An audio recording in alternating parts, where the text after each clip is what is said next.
Welcome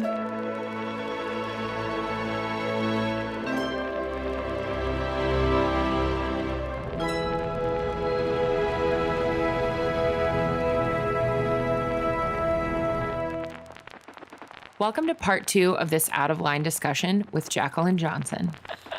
So I want to ask you some social media questions while you're here. Because I know you've been online for a good number of years. So how did you get started in social media? Like when was your entry point, and what does that look like? So I was in social media very early on. So my not first job, but I guess my second job, I was at which it wasn't called this at the time, but it was a word of mouth marketing agency, which is essentially social media, but it wasn't called that. And I was the third employee. There was 2 guys that were running it at the time, and they were basically like, we have this fashion client called Blue Fly, and we know nothing about fashion. And at that point, I was on the blog spot, and I was like blogging. The Blow G spot? Yeah, exactly. And it was like me and 4 other people on the internet. It was like 2006. And I was like doing that, and then like Facebook obviously existed, but like brands were on it. And basically, I mean, and I have to hand it to these guys, like they were just like, I think brands should be on Facebook. Like I think brands should be on Twitter. I remember when Twitter launched and like getting my like username and like launching into that. And then I remember being at South by when Foursquare launched, and like I just was like in that world very early on, weirdly. And we started doing the first campaigns for Estee Lauder and MAC and Clinique, and like creating these Facebook pages for brands that were literal like personal pages. Like this is before business pages. And then we're like, you need a tweet and you need to be on forums, and like communicating with like these makeup artists on forums. Like we were like emailing MAC artists, and like it was just, I mean, it was so different, but it was like just in my DNA from the very beginning, because I was like, this is the thing, and like we need to be a part of it. And luckily I had like 2 founders that were like, yeah, do your thing. We trust you, and you like understand the internet. And I just like ran with it. And it was like we were sending out packages to influencers before they were called influencers, like people with websites. And I love it. You have a website. You're an influencer. No, but like legitimately that's like what it was. And there was so few people. I mean, like it was like Elizabeth Spiridakis with White Lightning like 1,000 years ago. Now she's like an art director and like doesn't even blog. And like it was Jerry Hirsch, who obviously still blogs, and like there was just so few of us. Like there was like literally 6 of us. It was like Tavi, Jerry's, like whatever. We're all on the internet doing our own thing. And it was crazy. And I remember when Elle magazine wrote about my blog in 2007, and like I was like, holy shit. And it was like such a pure place, because it was like nothing was monetizable. At that point, it was just us like on the internet, like journaling our feelings and like being like, I live in New York and I'm in my 20s and I went to this weird party, or like I like this editorial. And like it was so awesome because it was such a specific point of view. Nothing looked the same. Everything was super different. Like I remember my blog personally was like collages I would make and like Photoshop. So weird. Like in retrospect, you're like, what is this? But it was. Is your blog still up? Oh yeah, subdoseonnapkins.com. Check it out. It's hilarious. The last post is from like 4 years ago, I think. But if you dig real deep, like now it looks a little bit more similar to like other blogs. But if you go way back, my blog was all black. And it was like neon pink, which like now it's like everyone's blogs are like white and pristine and beautiful. Mine was like all black and like very gothy, and like it was so funny. It was amazing. Like you can dig back and you can go through the archives. And I kept it because I was like, it's a time capsule. Like it's a literal time capsule of my 20s. Like I can look back, I can read articles. Some are embarrassing, some aren't. And like I genuinely like reimagine myself. Like I go back and see the playlists I put together on like weird programs, and just like, oh God, yeah, that moment in my life, or like when I felt that way, or when I was looking at, and like who knew I would be doing what I'm doing today, and who knew I'd be like, it's just like, I think it's fascinating, and I'll never like, I get requests to buy it all the time because it has such old like SEO value, I guess. Yeah. And I'm like, nah. Mm-mm. And I'll never do it because I think it's so fascinating. I'm like, it's a really like, you can't like, it's literally my diary. Like it's literally my diary. Like your family heirloom. Exactly. No, exactly. And like, I mean, God, hopefully like, I don't know if I want my kids to read it, but it's fascinating like to see it online and like have that old sort of memory. But Yeah, so social media for me has like been in my like DNA for so long, and like especially just from like a career perspective, and like I remember when Instagram launched, and like it's been such a wild ride, and I think for our generation it's like, God, do you remember like do you remember Hipstamatic? Like, do you remember all these weird apps that we like got on, got off, did things, didn't do things, and now it's like these are the things that are sticking, and like it's really fascinating. And it's awesome because it's like I've met so many rad people through social media, like some of my best friends through social media. It's so awesome. And your husband? My husband through, yeah, like legit through social media. Like, how crazy is that? So I think it's awesome. But, you know, it's interesting. Like, I feel like as more things and new features and like, you know, live streaming and going live and like adding like Insta stories, like, my team's always like, you need to do more Insta stories and like you need to be more like, and I'm just like, I don't know, my day is not that fascinating. Like, I also like, I like being in the moment, you know, and I feel like being present's really difficult these days. Like, I was just at a party in New York and it was all influencers and like bloggers and like legit no one was talking to each other. Everyone was taking a photo. And luckily, like, one of my friends was there, Justin Livingston, who I like love, and he's an amazing influencer, and he's just such a human, and I was so excited to see him, and we were like, like talking and like having so much fun, and it was just weird because it was like we had such a genuine friendship because like he's literally the best, and I was looking around like, and it just was not that vibe, you know? And I'm like, well, everyone's probably like paid to be here, paid to do something, or like, you know, they're doing their job, like, you know, which fine, but I was like, God, I miss like just that like connection of like being someplace and like seeing someone and like not having to document it necessarily.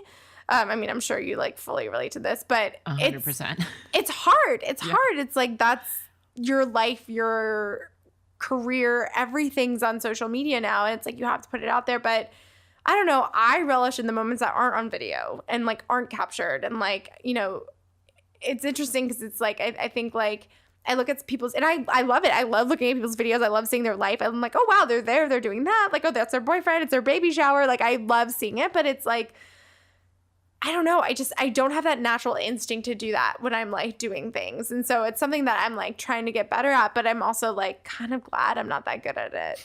You know, like I just like, I don't. And that's the whole reason it's actually interesting. So like I had my blog from 2006 to like, I don't even know, 2012. And it was right at the cusp when everything was about taking pictures of yourself.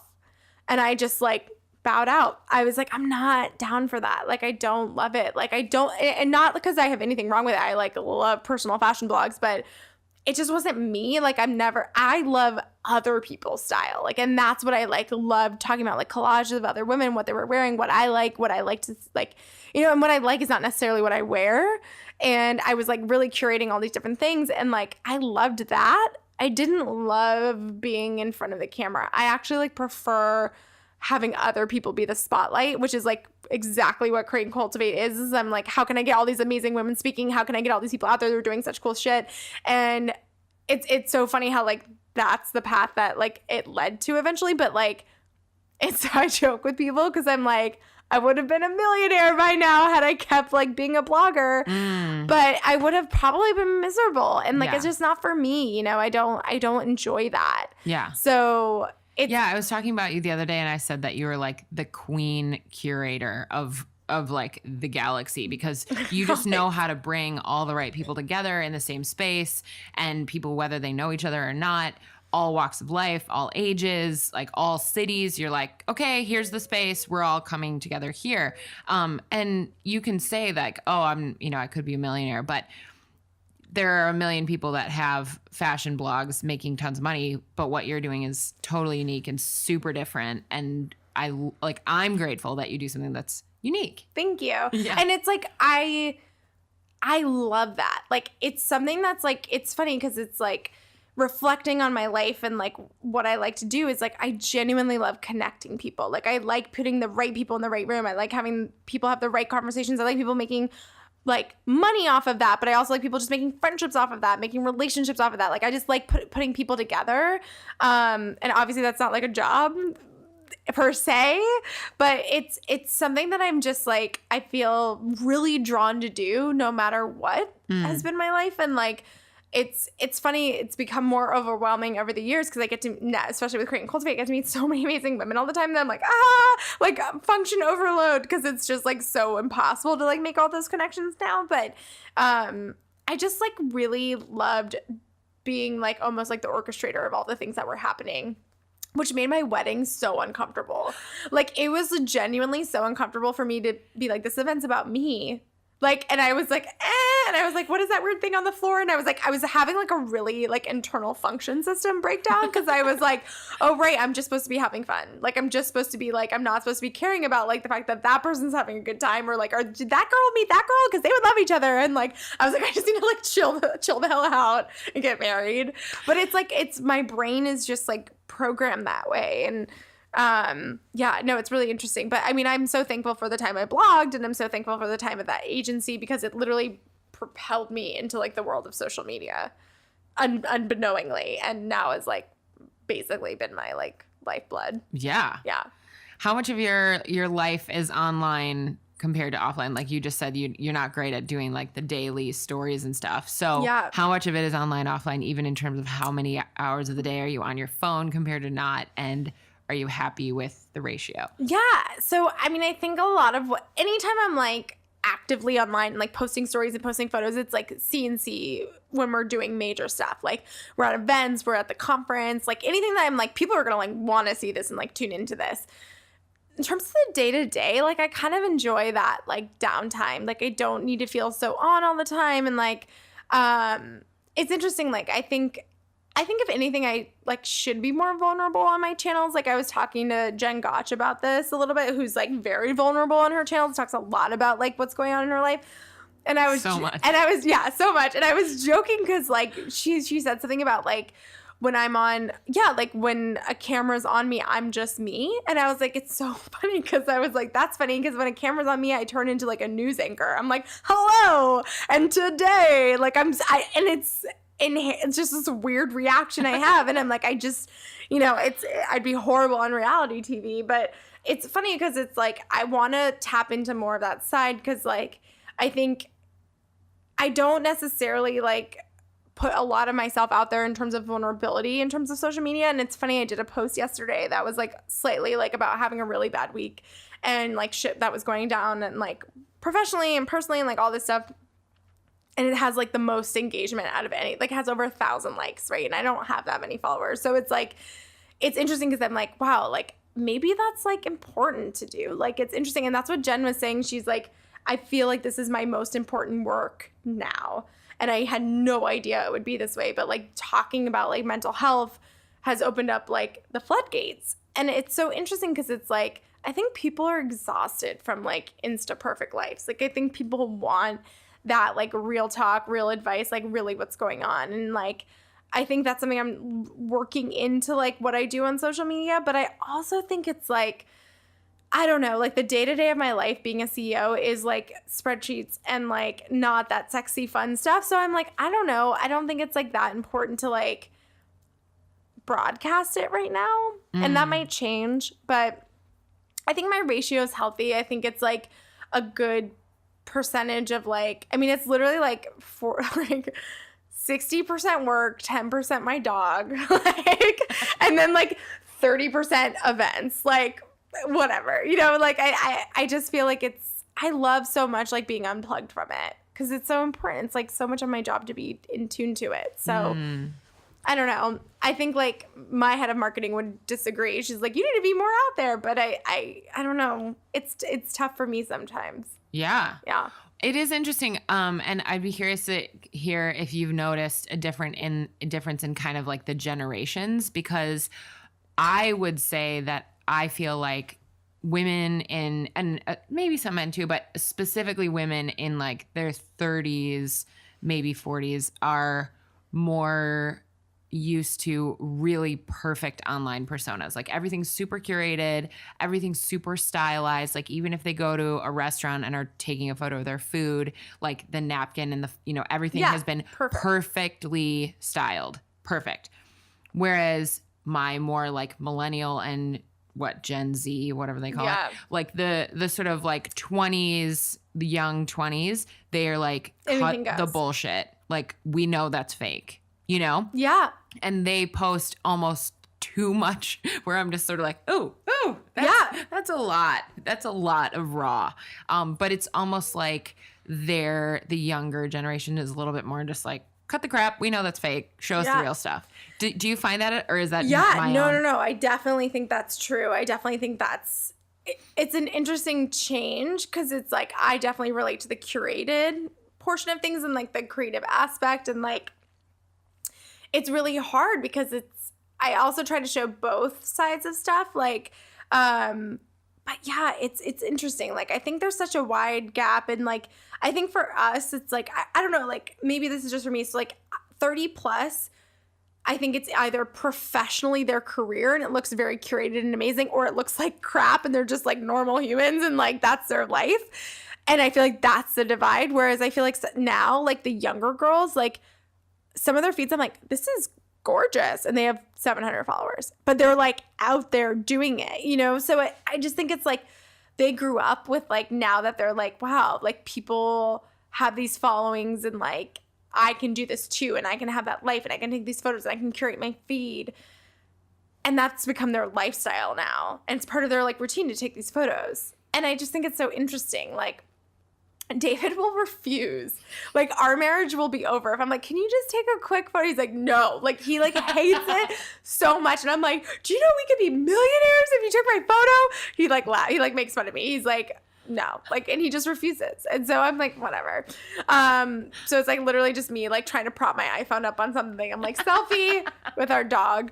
But it's just like, it's just so funny to see those, like, I have all those people in my life. I have the people who are like, I don't get it. Why are you taking a photo of this? This is so stupid. Like, this literally is like idiotic. And then I have curated photo moment. Like, you need to do that. You need to be more online. And so it's like, it's so tough. Like, I don't really know what the like good balance is. Like, cause I just genuinely like, I'm like, how do people have time to just like be on their like, hey, it's just me. Like right now, if I'm just like, hey, I'm like doing the podcast, like doing the thing, like I'm driving home, like cooking dinner, like I just feel like that's so much of your time. Like, it is. I don't know. It is. It is so much of it's your so time. much of your time. It's so much effort. Yeah. And I am grateful that I have people in all of the different camps, because I feel like it keeps me more grounded. Because if I was if Jaden was just online as much as I am, I mean, forget it. Oh my God. We would both just be completely. Your heads would explode. Yeah. Like I don't know, like Jeff and Kelly Mindell, I don't know how they do it, because they both have their separate things, and they're both storying, and they're both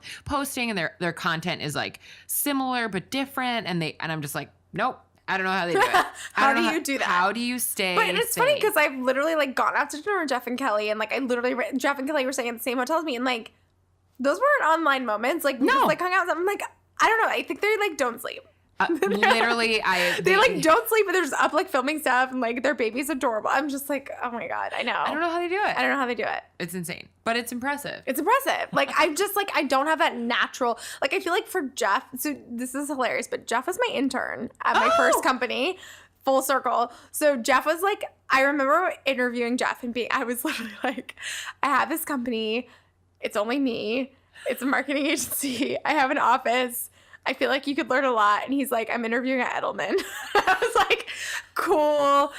We don't validate parking. Like, it's literally like, it was such a shit show. And he was like, great, I'll take it. And he became my intern at this like literally non-existent company. I had like one client, and he was the fucking best. And he's the same human he is now. He was so like awesome and cool and like whatever. And he was like, my girlfriend has this company. She does like DIY wedding stuff. And I'm like, that's cool. And like I met Kelly, and then like cut to like 5 years later, they're like fucking crushing it and taking over the world and doing like a million things. And I love it because I'm like, you are still Jeff. Yeah. Like, and like those things with like the video, and like it's so natural to who they are.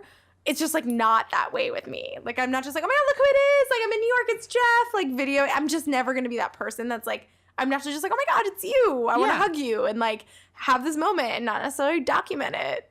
But just play to your strengths. Yeah. I don't think, like we were saying before, I don't think we have to be all the things to all the people. Yeah. I think it's okay to be like, nah, that's not my strength. And maybe it's your interns. Maybe your intern can be like, hey, post 5 videos a day, either of me or to the Create Cultivate feed. Yeah. Like, you don't run your Create and Cultivate social because it's not your strong point, and you have way long list of things that you need to be focusing on instead. So, you get rid of the guilt. Yeah. You're good. You're doing it good. Gotta let it go. You gotta let it go. Yeah.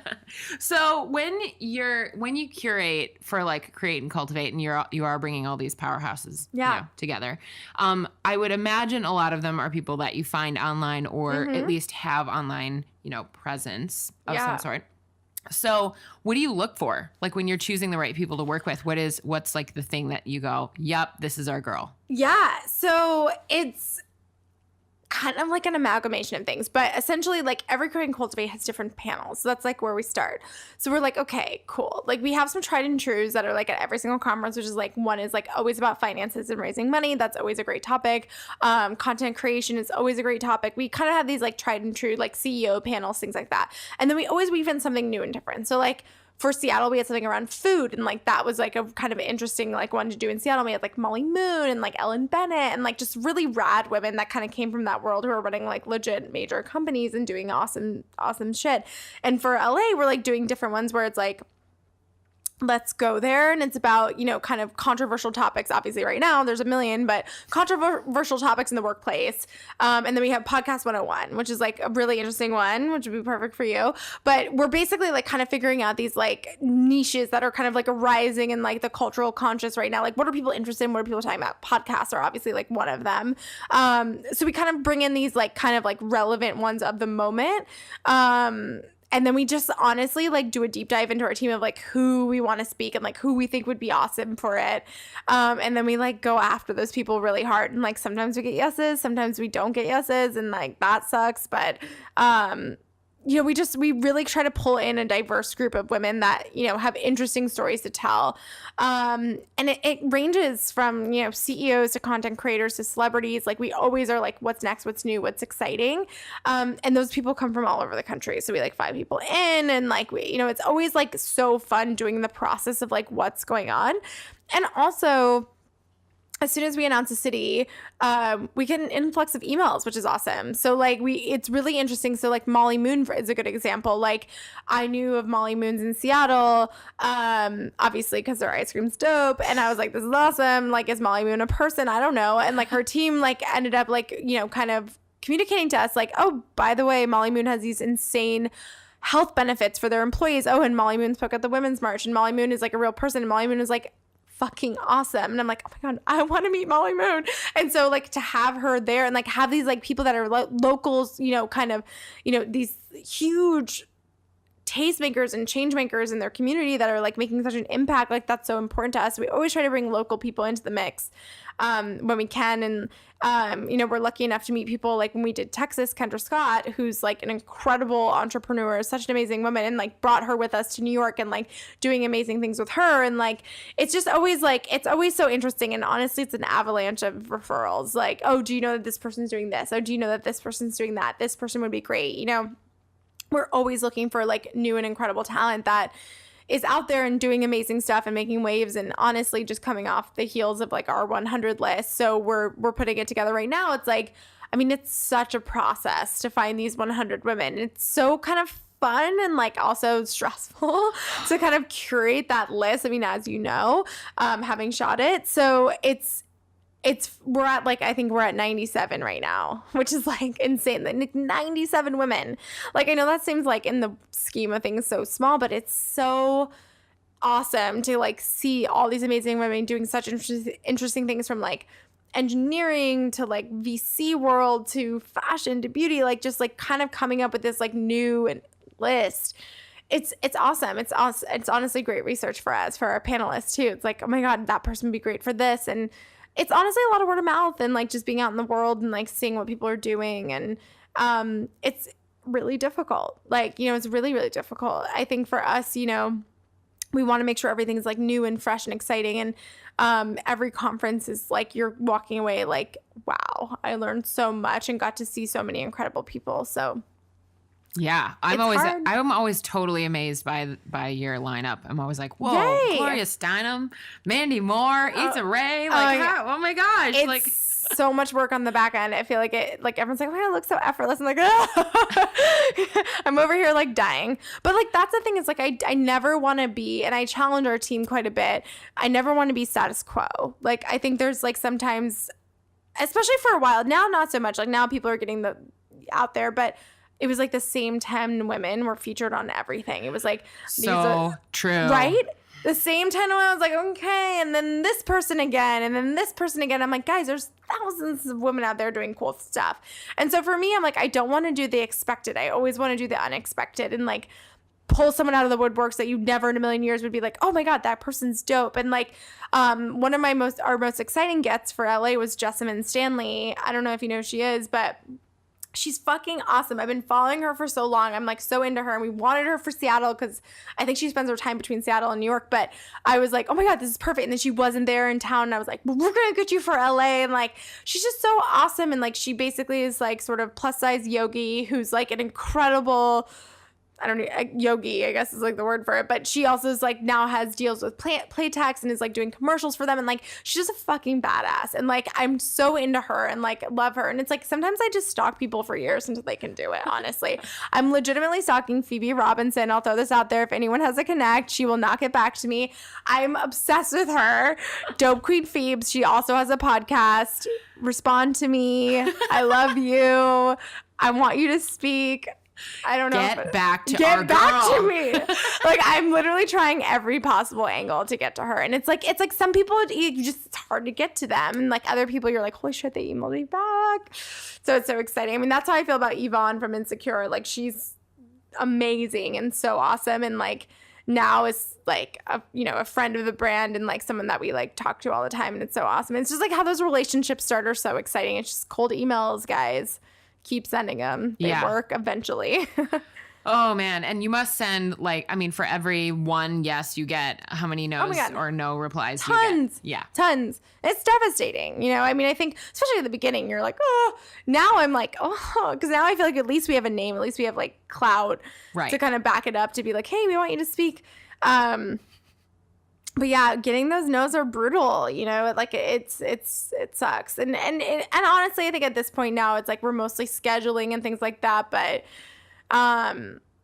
it's hard. It's like you're putting a lot on the line to like, you know, your like excitement for that. But, and obviously you want your attendees to be like, oh my God, I'm so excited about this lineup. But like if I'm not genuinely excited about the lineup, then it's like, it's not worth it, you know? And I think like for a lot of us, we spend so much time thinking about what are people going to get from these people? Like, are these people like genuine in their approach and stuff like that? And LA is going to be exciting. We're announcing our next keynote soon, so it's really exciting. We announced Lauren Conrad, which is great. And it's so funny because like I've known Lauren and Kristen S. for such a long time, and like I know Lauren through Kristen S. And I remember them shooting their first beauty department video in our studio. They were like, can we borrow your studio space? This is like 1,000 years ago, and shooting that beauty department video in my offices in downtown LA that were like the grossest and weirdest.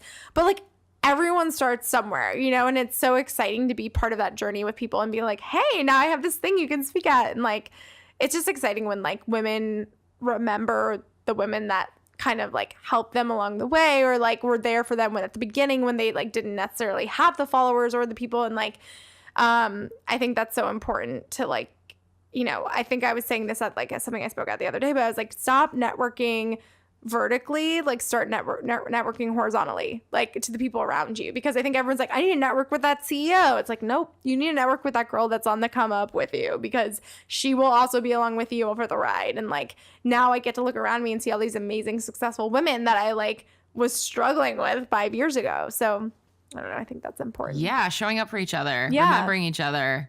Yeah. Being in the trenches, arm in arm. Yeah. I love that. Yeah. And the favor economy is real. Like we ask people for favors.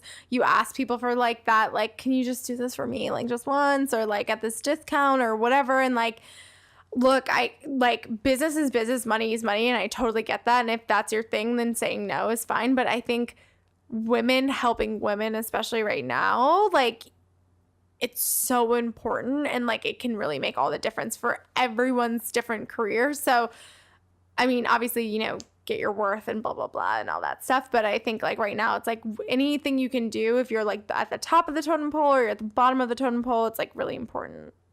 Yep, it is. Retweet that. Yeah.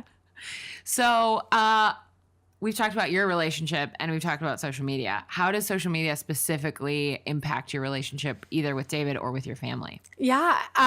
Well, my mom is so funny. So she like literally goes to Instagram.com/Jaclyn to like look up stuff. She's like, well, I saw it on your Instagram. I'm like, it's actually a mobile app. She has like a flip phone. Like she literally like, it's so funny. Like they're completely not on that like radar scheme. But my sister's actually an amazing photographer, mostly weddings. And so I like force her to do things for me. So it's funny, like, you know, for her, social media is such a part of her business and things like that. So like we definitely have that like kinship, and like we always, you know, it's fun when we can collaborate on things. For David and I, like he like jokes, he's like, I don't perform well on your Instagram. Like he literally will say that because I'll like post our wedding photos and stuff. He's like, it just never does well. And I'm like, he's like, stop posting me. And he gets like so funny about it. But I'm like, shut up. Like you're fine. And he's like, Noah performs better than you, like our dog. But he, you know, like it's funny. Like he literally does not give a shit about social media. Like could care less. Like he's on Instagram and like likes engaging with people, but he's just like not like, he's so like be present. Like that's his major thing with me. And like he's like, can you just put that down? Can you not like do that? Like you're like laughing because you're relating. And it's like, it's so funny because I'm like, well, I just gotta get this one. Let me just do this caption. And he's not down. It's not part of his like, it's not part of his life. So it's definitely a disconnect for us because, like, I get jealous sometimes when I see these girls and their boyfriends, their professional cameras, and I'm like, legit, David is like, I hate taking this photo. He always takes a photo where he puts a middle finger in front of it at the end every single time. Like, because he literally hates when I ask him to take photos of me. It's like a true story. It's horrible. Aww. Yeah. So do you guys have any boundaries? Like, you don't bring your phone in the bedroom, or like you don't Instagram him unless you ask, or like anything like that? He doesn't really care that much. Like if I Instagram him, I'll like take videos of him and stuff like that. But like, and I think like in terms of, yeah, I think it's just more like, I don't know, like our private time's our private time. Like when we're just like in bed watching movies and like whatever, it's like, I just think like, it doesn't feel natural for either of us to be a part of that. Like, I think for some of those, like, people that I see where it's, like, their boyfriend's on it and, like, they're on it and, like, it just feels so, like, natural to who they are. I'm like, oh, like, I see it. And I'm like, oh, like, that's what it's like when you're, like, that's your life. It's just not our life. You know, like, it just doesn't feel natural. It has to be, like, making dinner, like, whatever. It's just, like, we get so limited time with each other, which is probably part of it, that we're, like, let's just hang out. Yeah. Like, this doesn't need to be, like, a whole thing. I like it. Yeah. So I'm collabing with Cat Footwear for my first year of Out of Line. And one of the reasons I love them is because they really emphasize risk-taking, especially in creativity. So I know you started No Subject, your first business, when you were 23. Yeah. What are your words of wisdom for the listeners who might be kind of viewed as like, oh, you're young, or maybe they feel like they're not being taken seriously, but they want to take wise risks in their own business ideas? Do you have words of wisdom for them? Yeah. I mean, there's so much advice I like wish I would have taken when I was younger or had received. But I think the most important advice is, you know, take your creativity seriously, take your side hustle seriously, take your business seriously. Like, anyone can tell you, oh, you know, I just don't think that's too expensive for us, or that's too much for us, or like, oh, that's cute what you're doing. Fuck that noise. Like, literally come at it when you're like, when you take yourself seriously, you take your business seriously, and you walk into that room and you're like, this is what I do, this is what I charge, and this is what you're gonna get.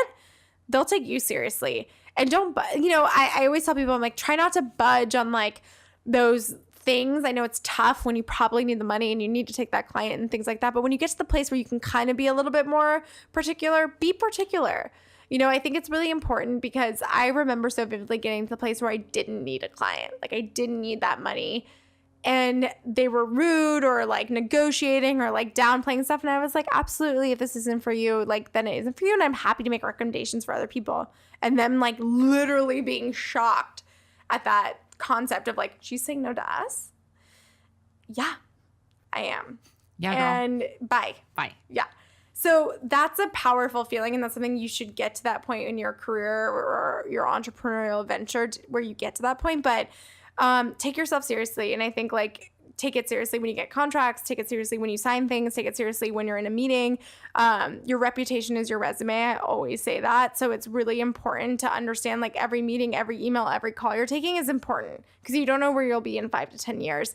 And that really is what you're built on along the way. And I like to think like along the way, I've always been a hard worker, someone that's good to work with, and someone that like people really can like rely on and kind of get a good outcome from. And that along the way, I've given that like come up or like that opportunity to people along the way with me. And so I think that's part of the reason I'm successful, quote unquote, because I definitely did a lot of favors early on and like got, like always was looking out for like my friends and things like that for the next opportunity. But then I also loved every single one of my clients and like took it so seriously and wanted to do such a good job. And like the people that were paying me like freaking $750 a month, I was like, I'm going to like crush it and kill it for you. And like, and then along the way, those bigger clients started coming and like those other clients gave me great referrals. And like, that's just the way it works. And you get to where you get along the way. But I think it's like important, like if you're taking those risks, be prepared to fail, but also be prepared to be really successful. And I think neither one of those options is like you're ready for, but I think it's like important to just take it seriously along the way. Your reputation is your resume. That's like the best thing ever. I haven't written out my resume in years, but Same. I absolutely know It's all how people know you. Like if you were like, hey guys, I need a job. No one would be like, hey, can you give me a piece of paper that says what you do? Everyone would just be like, oh yeah, Jackie. Like, or like who? Yeah, exactly. We know her. We're going to just hire her because we already have heard of her. We know her work ethic. We've worked with people who know her. And it's the same thing. It's like someone's like, oh, I saw this. You did this thing with Caroline. Oh, I've heard of Light Lab. Is that a cool place to do something? And like, yep. Like exactly. Like as soon as someone says yep, you're like, great, I'll do it. Yeah. And like that's so powerful, and it's something you literally can't put a price tag on. You can't ask for those kind of things. And like that's the reason why I think like you have to really give it all your all to anyone. Like it doesn't have to be your biggest client, doesn't have to be like the highest paying one. Like those smaller clients, like even for me, were some of my best referrals, some of my best friends along the way that like were able to kind of connect me to the people to get me to the place I am now. Jaden and I always say to each other, don't shit in the pot.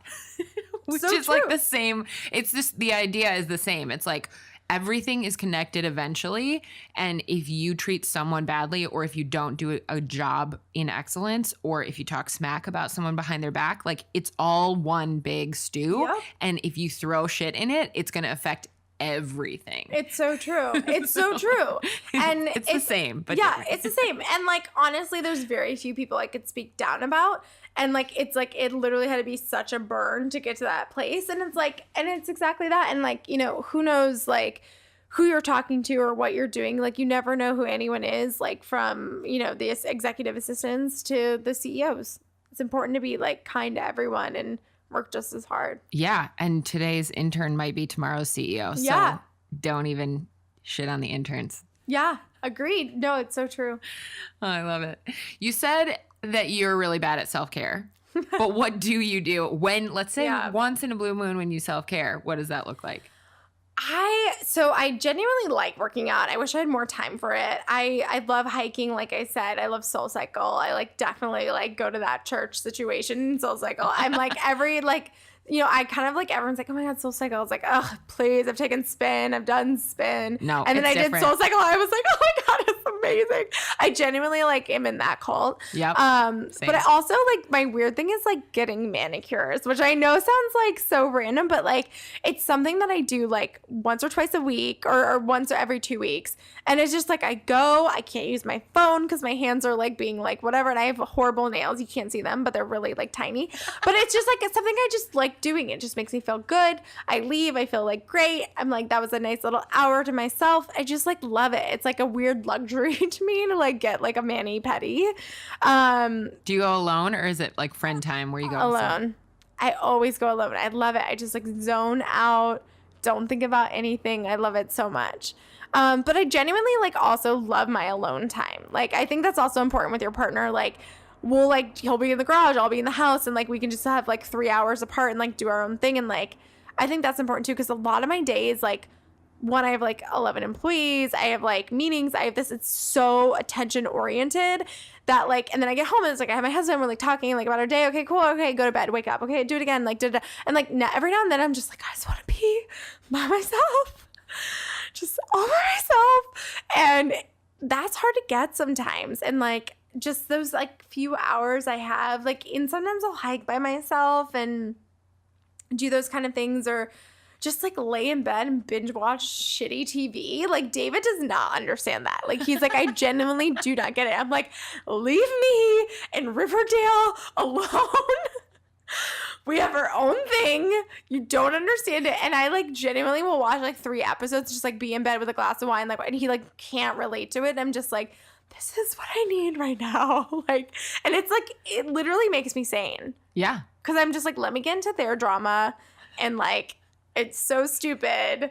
Forget about your own. I know. And then I get to talk to like some of my girls at work that are like in their 20s and like love watching Riverdale. I'm like, same girl. And they're like, not same, you creepy mom. Like, stop saying like that guy is cute. I'm like, whatever. But I try to be cool with them sometimes. And sometimes they let me be cool with them. We were all in Houston together recently, and they were like, so we're going to watch an episode of Riverside in our hotel room if you want to come. I was like, yeah, I want to come. I'm like such a You dork. mean Riverdale? Yeah, Riverdale. Yeah, Riverside. I'm like thinking of Atwater. I know, it's our street. Yeah. Cool. It's close. It's really close. But we were like, let's watch it all together. And we all watched it in their hotel room. Is together. it good? I've never It's seen horrible. it. Oh. It's horrible, but like it's so good. It's like, it's so bad it's good. Oh. It's no Sex in the City. Oh, not even close. But it's just stupid in like the best way possible. It's like a high school drama, like really dark, like people get murdered. Wow. Yeah, it's actually way darker than you would think, but it's just like dumb and fun and like silly, and like it lets you just like literally escape your reality for like, you know, an hour or whatever. And it makes me feel cool with like the girls in the office. I'm like, same, totally same. That's amazing. And then This Is Us, and I'll just like cry. Oh, I've never watched it. Oh my God. It's good. It's really good. It's definitely like feel good, easy to get into kind of show. And then I also love like true crime shit. Like, obviously I'm like so down for like any sort of, we just watched The Unabomber on Netflix. I literally like my assistant came into my office and she's like, you got this package? I'm like, I was like terrified. I was like, oh my God. Like it's so interesting. It's a really interesting one. And then we watched Mindhunter and like all that stuff. So Ooh, good. Is that good? Really good. It's on the list. That one's on the list. Yeah, that's a good husband-wife one to watch, because like he doesn't always get into like what I get into. But I love all that stuff. Like, I think it's so fun to like escape into like the world of entertainment and just kind of who cares and have fun. And sometimes it's like I just want to binge and lay in bed for 3 hours, and like I deserve that. So yeah, I'm gonna do that. You do. I love it. Yeah. So what's something that you have in common with everyone? I know you work with a lot of different people all over the country, all different ages, people that are Democrat, Republican, like everything. What's something that you're like, okay, at the end of the day, we all share this? I think vulnerability. Like, I think like the thing is like what I've learned is no matter how successful you are, no matter how like connected you are, cool you are, whatever, everyone is vulnerable, and like everyone has their own like weird little thing. And I think for me, it's funny because like people, like women will come up to me and be like, oh my God, you're so successful and you have these things. And like, sometimes I just think back and I'm like, just like the same girl from Florida who like moved to New York City, didn't know a fucking soul, figured shit out, and like, you know, got along the way. And like, people are like, oh my God, you're with Mandy Moore and Issa Rae and like whatever. And that's still crazy for me. Like, that is great. Like, I'm like, what just happened? And like, I try to play it cool and be like, this is my life, and like, this is just me, and like, this is what I like do. And it's like not like that. I'm like, I'm freaking out. Like, even at Seattle, like when I introduced Issa Rae, I'm like, I'm so nervous right now. Like, even just like having her come out here, like, it's so silly. But I think like that sense of relatability and vulnerability is so important. And I think it's something that a lot of like CEOs don't share. Like I think for a lot of people, they're like, I have it all figured out and I have all the answers and I'm like top dog and like talk to my assistant. I'm like on every fucking email. Like I'm literally like, I'm like, when do you get to that place when you're like so cool that like they don't even have to like talk to me? Like I'm like not even on the email. I'll probably never get to that place because I'm just not that person. Like I'm just like very involved, very hands-on, care too much. Like I want to be in the mix. Like, and I think that sense of like accessibility, vulnerability is like really important to me. And like, I can talk to anyone. Like I genuinely feel that way. Like I can talk to anyone, whether you're an entrepreneur, whether you're in your career, whether you don't know what you're doing. And like, I just like feel like I can like have those conversations with people that are so important to have right now where it's like, and I think people are so scared to have where they're just like, I don't know if I want to be an entrepreneur. I don't know what I'm doing. Like, and I think for me, it's like people like don't want to say that to me of all people. And I'm like, no, totally. Like that's like a crazy place to be. And like, here's where I think you should do, or like, here's what I think you should like think about. And I don't know. I like to think I'm like a relatable person for people. And I want to maintain that like along the way. And I think it's really important for me because I think so many of the people I grew up around that were successful were very untouchable and like very non-relatable and very like statuesque in that sense where I was like, they are like it's like the Anna Wintours. Like I grew up with like the Anna Wintours of the world where it's like, they're in the room. And I'm like, I don't think that's cool and like that's a thing. But I think for me, I'm like, nah, like I'm just a person and like, oh, and here's the advice on how I like got here. And here's the things I wish I knew along the way. Here's the secrets of the reality of the situation. It's not going to be that easy. And like, here's the thing is like nepotism exists and it sucks. And like, whatever, like I'm just like, I want to like break that fucking glass barrier. And I think most people don't because there's some like sexiness to the fact that you're like a badass and like, whatever. I'm just getting my like uber black and like bye. And I'm just like not that person. Like I'm always like with my team like is hanging out and having pizza without me. I'm like, I want to come. Like what are you guys doing? I'm just like I just feel like I'm still very much like like I just don't think of myself as like that way. So I don't know. I think vulnerability. That's a good one. Yay. That's amazing. Well, thank you so much for all of this. Yay. You just like dropped a huge bag of gold coins here, and there's so much to sift through and re-listen to over and over again. So thank you so much for being here and for being willing to talk about relationships and everything involved there. Yeah, all the stuff. Well, thank you.